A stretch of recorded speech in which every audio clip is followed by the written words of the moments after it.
Siamo arrivati alla 10ª edizione di questo premio Giorgio Lago Juniores Nuovi Talenti del Giornalismo e siamo veramente molto soddisfatti.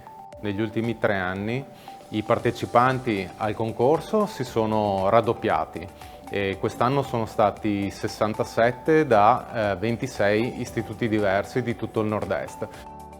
Viviamo nell'epoca del semplicismo dove un concetto deve essere espresso in pochi secondi. Il giornalismo ha il compito però anche di spiegare, di riuscire ad illustrare come stanno le cose, e è un compito delicato in una società come quella di oggi che credo abbia bisogno assolutamente di tutto il sostegno delle istituzioni.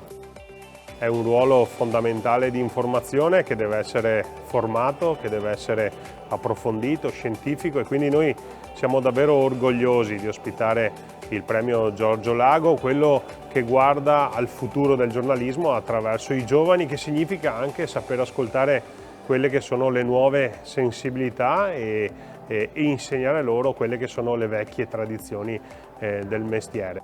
Partendo dal terzo vincitore, Riccardo Antonello, liceo classico Giorgione, Castelfranco Veneto. Allora tu lo vuoi fare giornalista o ci sono prove tecniche? No, io lo voglio fare, è sempre stato un sogno. seconda classificata Sara Perin, liceo statale Duca degli Abruzzi di Treviso, classe quinta AC. Prima classificata Martina Faccio, liceo Rocchi, Bassano della Grappa. Scriverai questa tecnica? Sì, sicuramente, mi è sempre piaciuto scrivere in qualsiasi ambito veramente, e questo premio mi dà un'importante opportunità da questo punto di vista, quindi non mancherò di coglierla. Io ho avuto la fortuna di vivere un momento dove c'erano delle penne eccezionali.